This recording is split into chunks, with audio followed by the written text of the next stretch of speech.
live ma'am उनबगी तंजा अम लौजगे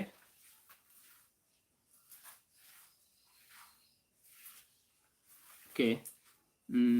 ngasi topic macam tu thamjarab gi am ten tak pa thengsu thengna hatareco mamang ina blog on semjagre semjakraba blog asi ngasi amuk ina kado thamjage tare live stream sida amuk remind to jabai tare si khangdabdi yadaba polam ma to obene Saron Camps hi okay hi I have no idea tokpirakpa live ta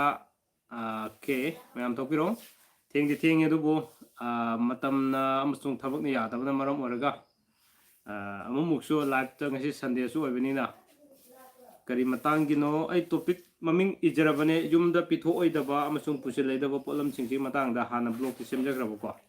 adui matang thamjage okay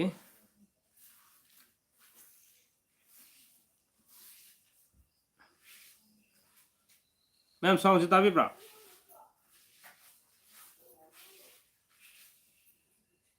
ma'am sound tabi bra okay sound tare lore ma'am sound tabi bra okay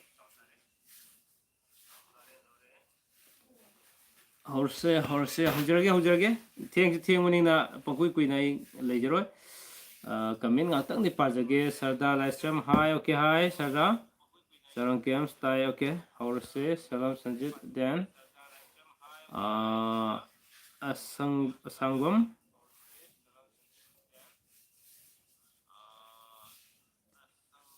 khá xieng bro ma'am kano si live se ngasi di blur sa male ai phone am sinjabane yono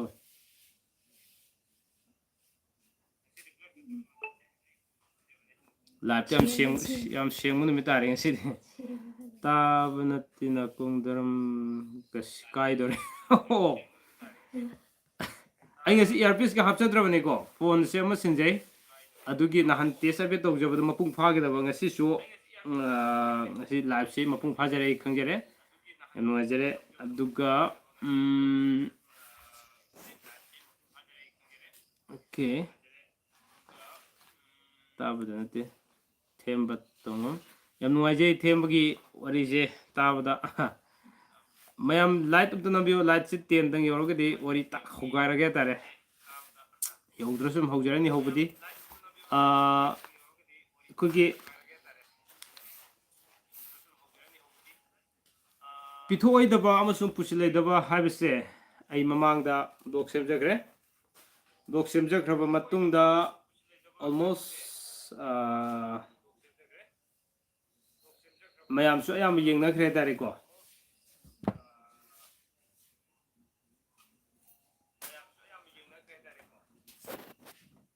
ngasidi kay matangino aga mayam light to biramo sargi all in one kalipak sangbam nongan pi okay I love you, welcome back to my channel topic ano ba pubiro pakang lesagi nungsinaba future gi matang da Saron Camps yam maru oibane pakang lesa singi matang si ko adu ai pakang lesa si yengba yaw keno khangde nei gi keno se khai yengwa dum wale yengbiragadi nei khairage keno mogi khangbu yaba amadi hana khangbu yaba nenabu yaba yam leire hi bro nuaribo natro romabati nam ai nuaijeri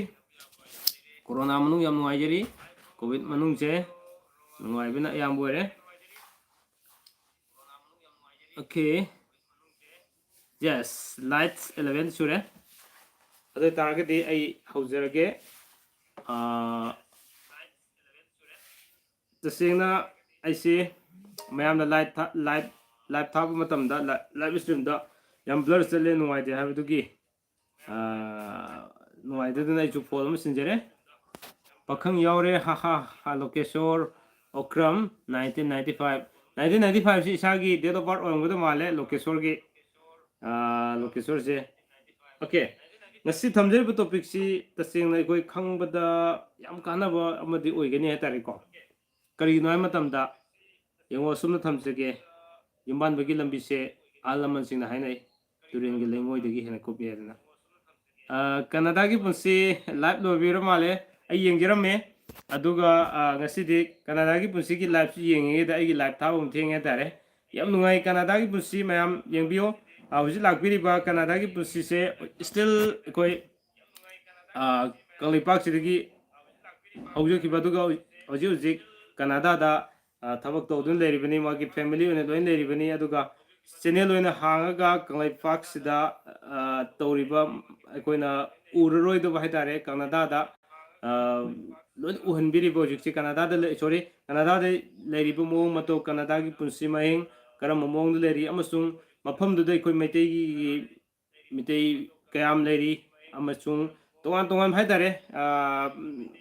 India का Canada का नतबा कंगलेपाक्सीगा Canada का असेतु मरी म थमनबा याम कन्ना होनबिरिबा सबु थौदांग दोबिरिबा अखोइगी Canada की पुंसीगी YouTube channel असी नुसिबिदुना मैमना subscribe तोबियो हुजुजिक ngaki mamang live to biram mane yam nuai ai si yengjerame ai si comment yam bijaram mane do ngasi di ai si live ngana thagi to joram do sum ko re hetare moki ki live ti yengenge da Canada pusi ki awuduna hojik si lakpi bisi de yam nuai je hetare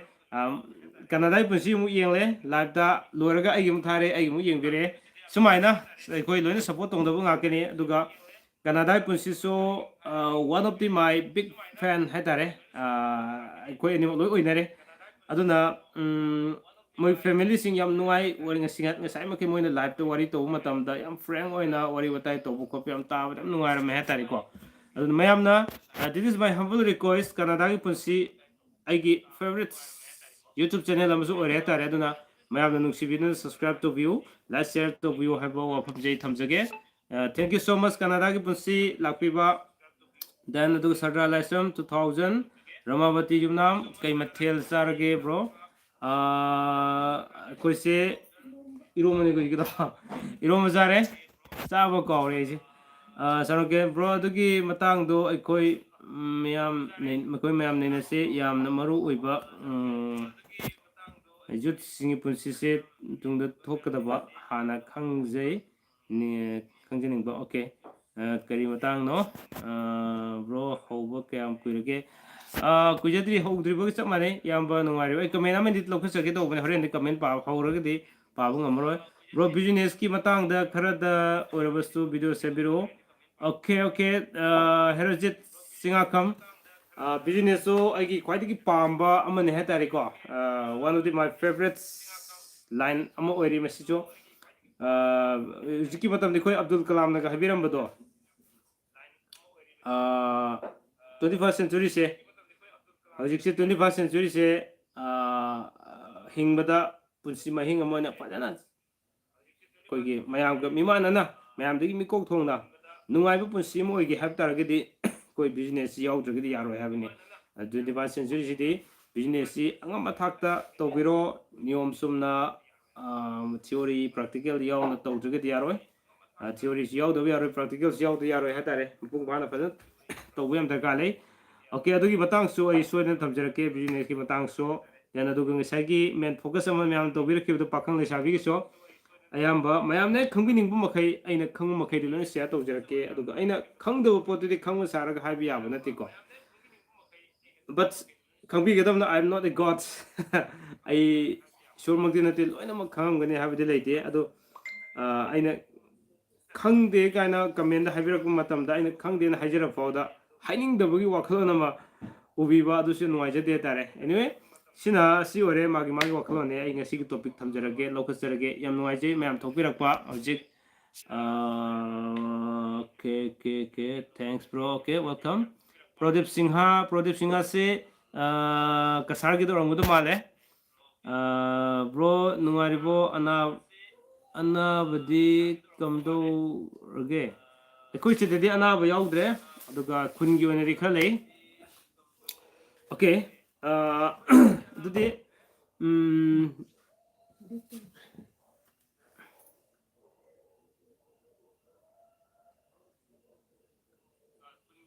okay last comment लोखसरगे तो आई हौजरगे तो बिची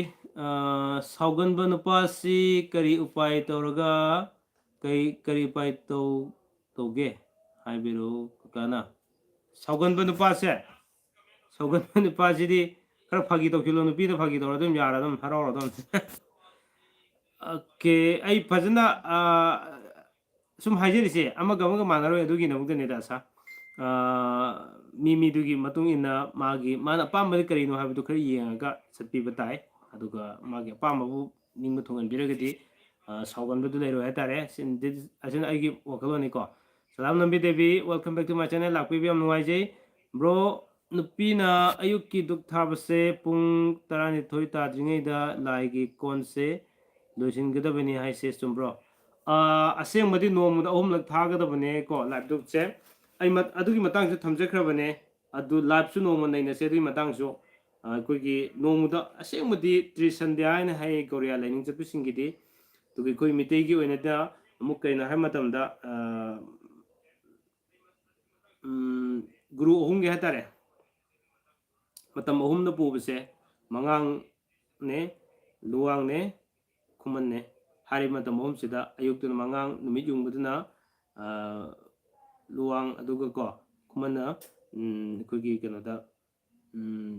numidang waram gi matam hatare sung matam sida aduna mangang gi matam da yub angan mada thaga dabne sari besin amuk misai gi horen gi numit yung matam da muk thabado du thaji mamang da lusil ga mu lusin ba tawga dabne du ai blog semja grabne ko aduna nong lakse topic nei na se mayam na thamining ba numit da comment sum thabiro message sabiro aduga ayum thamje da handuk live khara thaba nang jiragani okay नुपाना मई नुपीना इसिंग ओइबगी मतंगदा हाइबिरो मई इसिंग नुपाना मई नुपीना इसिंग खरा सुम तंग चाना फते हतारे को दोसो रंजना मरंगथेम हाय यंबा आई नंबर लौजखिबदुने okay okay thank you Ranjana मरंगथेम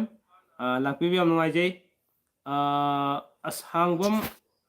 नोंगानबी हौरसे हौरसे okay हौजरगे हौरसे हाइरेंगे सिदा ममांगदा आई blog सेमजखरे ngasi thamjariba topic asi tasengmagidi ngasi sunday numise hana haina kibi matung inadi sunday numise any topic ama lokase aduga mayam gi comment pa se adu mayam ayam ai mayam gi comment khar pa jari se aduga topic ama lokase sine kaina kanda matam khra koi live thabase ngam gidre aduna ngasi di ngatung dangi kana thengasu thengna live se thajabane adu yengsiba ko ina mamangda thajakiba blog tu gi matung ina ai comment ngatang le pajaki ko mamangda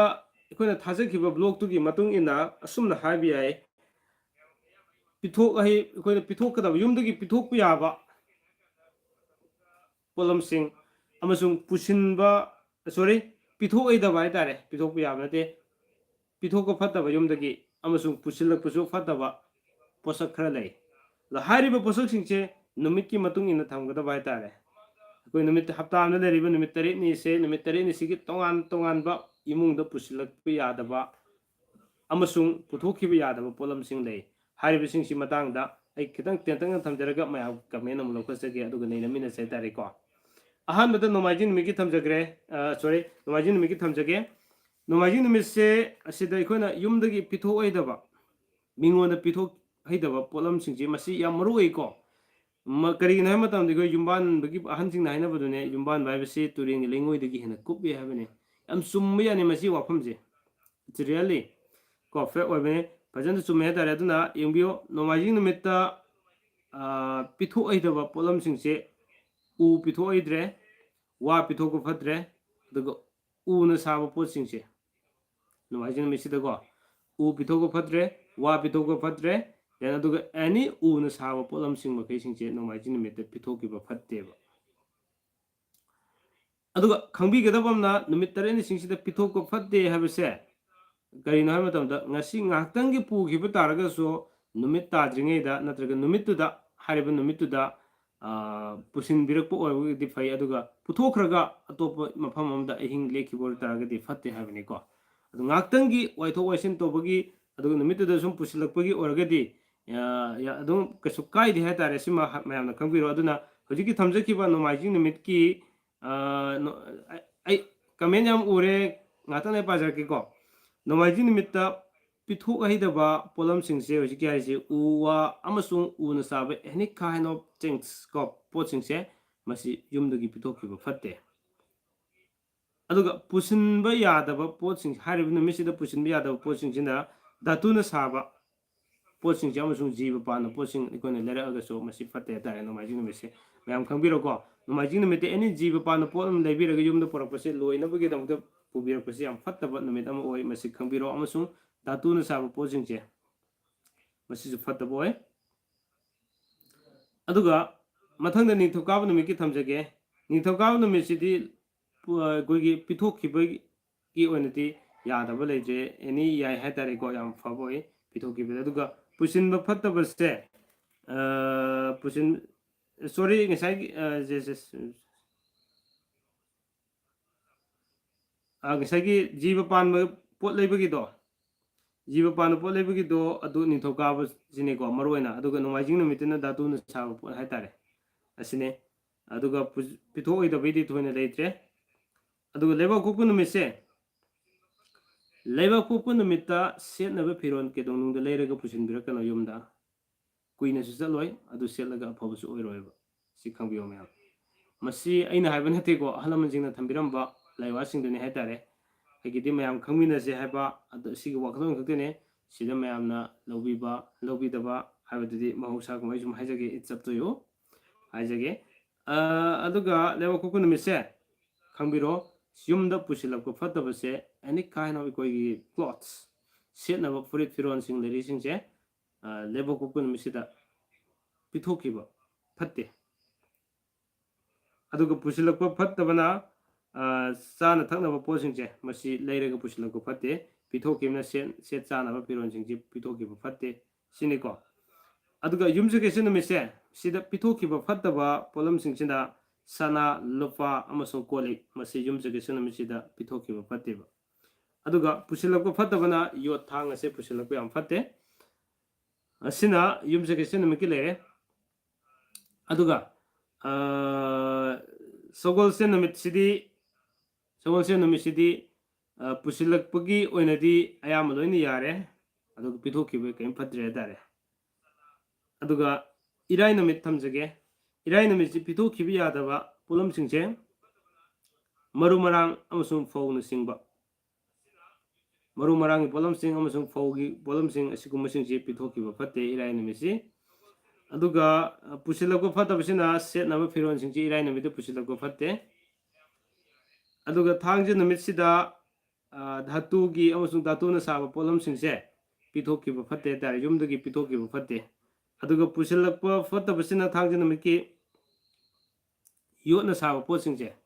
ꯑꯦꯅꯤ kind ꯑꯩꯈꯣꯏ ꯑꯥꯏꯔꯟꯅ ꯁꯥꯕ ꯌꯣꯠꯅ ꯁꯥꯕ ꯄꯣꯠꯁꯤꯡꯁꯦ ꯃꯁꯤꯃ ꯄꯨꯁꯤꯜꯂꯛꯄ ꯐꯠꯇꯦ ꯑꯁꯨꯝꯅ ꯊꯝꯖꯔꯦ ꯑꯩ ꯑꯃꯨꯛꯀ ꯔꯤꯄꯤꯠ ꯇꯧꯖꯒꯦ ꯌꯥꯝ ꯊꯨꯅꯀꯣ ꯅꯣꯡꯃꯥꯏꯖꯤꯡ ꯅꯨꯃꯤꯠꯇ ꯄꯤꯊꯣꯛꯑꯣꯏꯗꯕ ꯄꯣꯠꯂꯝꯁꯤꯡꯁꯤ ꯎ ꯋꯥ ꯑꯃꯁꯨꯡ ꯎꯅ ꯁꯥꯕ ꯄꯣꯠꯂꯝꯁꯤꯡ ꯍꯥꯏꯔꯦ ꯑꯗꯨꯒ ꯄꯨꯁꯤꯜꯍꯩꯗꯕ ꯄꯣꯠꯁꯤꯡꯁꯤꯅ ꯙꯥꯇꯨꯅ ꯁꯥꯕ ꯄꯣꯠꯁꯤꯡꯁꯦ ꯑꯗꯨꯒ ꯅꯤꯡꯊꯧꯀꯥꯕ ꯅꯨꯃꯤꯠꯇꯅ ꯄꯤꯊꯣꯛꯍꯩꯗꯕ ꯄꯣꯠꯁꯤ ꯀꯔꯤꯝ ꯂꯩꯇ꯭ꯔꯦ ꯑꯗꯨ ꯌꯥꯔꯤꯃꯈꯩꯗꯤ ꯄꯤꯊꯣꯛꯈꯤꯗꯕꯅ ꯐꯩ ꯑꯗꯨꯒ ꯄꯨꯁꯤꯜꯂꯛꯄ ꯐꯠꯇꯕꯅ ꯖꯤꯕ ꯄꯥꯟꯕ ꯄꯣꯠꯁꯤꯡꯁꯤ ꯐꯠꯇꯦ ꯑꯗꯨꯒ ꯂꯩꯕꯥꯛꯄꯣꯛꯄ ꯅꯨꯃꯤꯠꯁꯤꯗꯅ ꯁꯦꯠꯅꯕ ꯐꯤꯔꯣꯜꯁꯦ ꯄꯤꯊꯣꯛꯈꯤꯕ ꯐꯠꯇꯦ ꯍꯥꯏꯇꯥꯔꯦꯀꯣ ꯑꯗꯨꯒ ꯄꯨꯁꯤꯜꯂꯛꯄ ꯐꯠꯇꯕꯅ ꯆꯥꯅ ꯊꯛꯅꯕ ꯄꯣꯠꯁꯤꯡꯁꯦ ꯄꯨꯁꯤꯜꯂꯛꯄ ꯐꯠꯇꯦꯕ ꯂꯩꯕꯥꯛꯄꯣꯛꯄ ꯅꯨꯃꯤꯠꯁꯦ ꯑꯗꯨꯒ ꯌꯨꯝꯁꯀꯩꯁ ꯅꯨꯃꯤꯠꯁꯤꯗ ꯁꯅꯥ ꯂꯨꯄꯥ ꯑꯃꯁꯨꯡ ꯀꯣꯜꯂꯤꯛ ꯃꯁꯦ ꯄꯤꯊꯣꯛꯑꯣꯏꯗꯕ ꯄꯣꯠꯂꯝꯁꯤꯡꯅꯤ ꯑꯗꯨꯒ ꯄꯨꯁꯤꯜꯍꯩꯗꯕ ꯑꯁꯤꯅ ꯌꯣꯠ ꯑꯃꯁꯨꯡ ꯊꯥꯡ ꯑꯁꯤ ꯑꯣꯏ ꯂꯣꯏꯅꯅ ꯏꯔꯥꯏ ꯅꯨꯃꯤꯠꯁꯤꯅ ꯃꯔꯨ ꯃꯔꯥꯡ ꯑꯃꯁꯨꯡ ꯐꯧꯅꯆꯤꯡꯕ ꯑꯁꯤ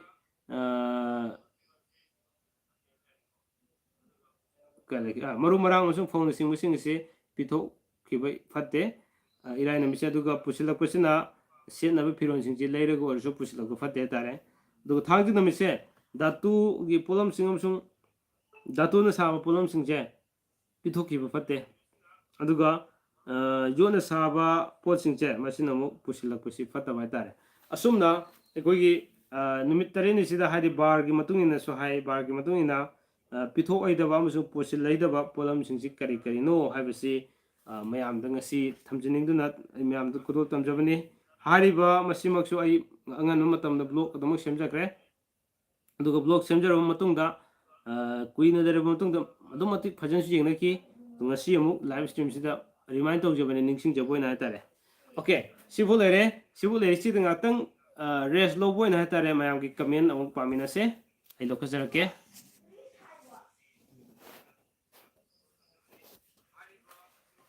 okay heroji thokjom nupana monday nupina sunday kitang chana wale adu asangbam nonganbi nupana friday nupina tuesday friday saturday sunday monday tuesday friday saturday sunday monday tuesday chana diam fatabo ikodo aduga bro tension di tum krabo salam nabi tension tum gre ngasidi yam thing live to bunina cheya mitei hai yamung pike nungari bro hoi nungaijari देवरानी देवी मपोक निमित मानवसे करी कायबगे राशि पकना द्रगदी फते पकनरमदि फै अदुग पक्पी Maisnam hi okay hi then CIS ibomza ko bro Saturday nupi nupana Sunday adusu kabai tai rasi pakna dragadi fate bro hana blog ta yaugre ai tengnagar ho ai ngisa haijabdune hana blog semgrabne ngasi in thamje topic se Ranjana Morangthem yamba Sunday ga Wednesday ga sana brong ta habiro nupana Sunday oragadi yam sane aduga kavita huidrom yek manabase launaba fatte hai kaigumba launarati kai tawgudage fataba koknaba ai blog semjagrabane adugi kavita Huktoy yengbiyo aduda kaigumba thiba phangdraba natraga doubt lay taragadi live take naita ai yum naita jarage aduga Sylvia Soibam bro nupana Saturday nupina Thursday Saturday Sunday Monday Tuesday Wednesday Thursday pangnai thongam revika ngasidi topic kedisana dredo mamangi blog ta hangbada kombiraktre nupa nupi pokpagi do okay nupana Saturday nupina Monday Saturday Sunday Monday tang chana pate tampa prisabam sar sanalupadi karim numitna lawba phabage lawba pusilakba phabagi se ngasagi sanalupagi se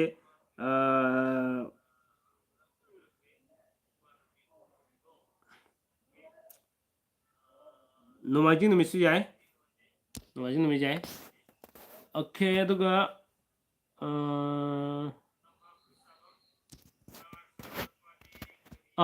thongam Rebecca Sibrasan ga Rebecca ga sikaram hana pokdage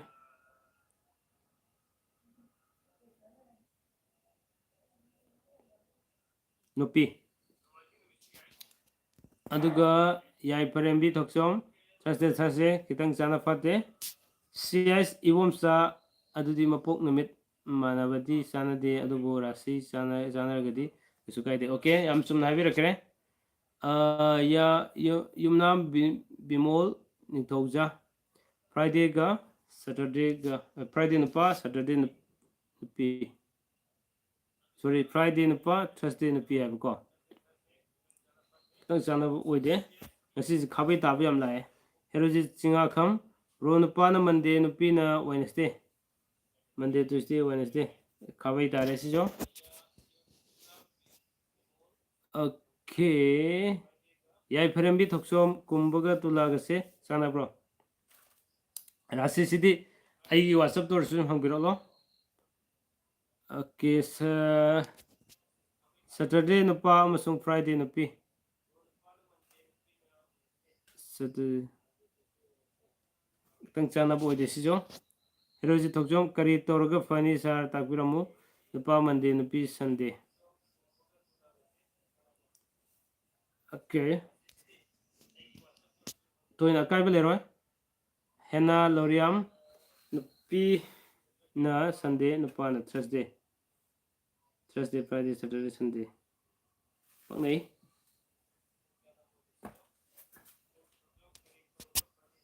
aduga yumnam bimol nupa Friday nupi Thursday tang chana de nupa Friday okay debak dike nupa na Thursday nupi da Wednesday si chap mane khabai tai ꯅꯨꯄꯥꯅ Wednesday ꯑꯗꯨꯒ ꯔꯥꯁꯤꯅ ꯕ꯭ꯔꯤꯁꯤꯛ ꯑꯗꯨꯒ ꯅꯨꯄꯤꯅ ꯁꯟꯗꯦ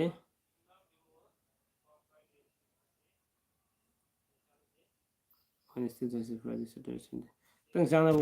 ꯋꯥꯠꯂꯤꯀꯣ net ꯆꯞꯄꯦ ꯆꯠꯄ꯭ꯔꯅꯦ ꯆꯠꯐꯝꯗꯧ ꯃꯥꯟꯗꯦꯗ ꯋꯦꯅꯁ ꯑꯝꯇ ꯍꯥꯏꯕꯤꯔꯛꯑꯣ ꯅꯨꯄꯥꯒꯤꯁꯤꯅꯦ ꯅꯨꯄꯤꯒꯤꯁꯤꯅꯦꯅ ꯈꯪꯗ꯭ꯔꯒꯗꯤ ꯍꯥꯏꯔꯛꯄ ꯌꯥꯔꯣꯏꯀꯣ ꯌꯨꯝꯅꯥꯝ Bimol okay ꯌꯥꯝꯅ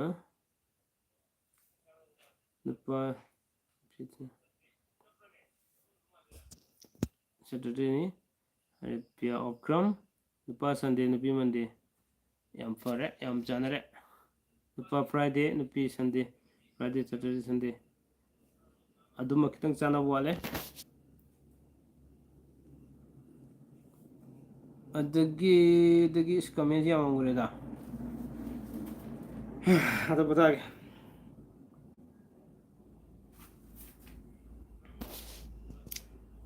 ꯁꯦꯇꯔꯗꯦ ꯅꯨꯄꯥ ꯅꯨꯄꯤ ꯀꯃꯦꯟꯁꯦ ꯑꯌꯥꯝꯕ ꯂꯣꯏ ꯃꯥꯟꯅꯔꯦ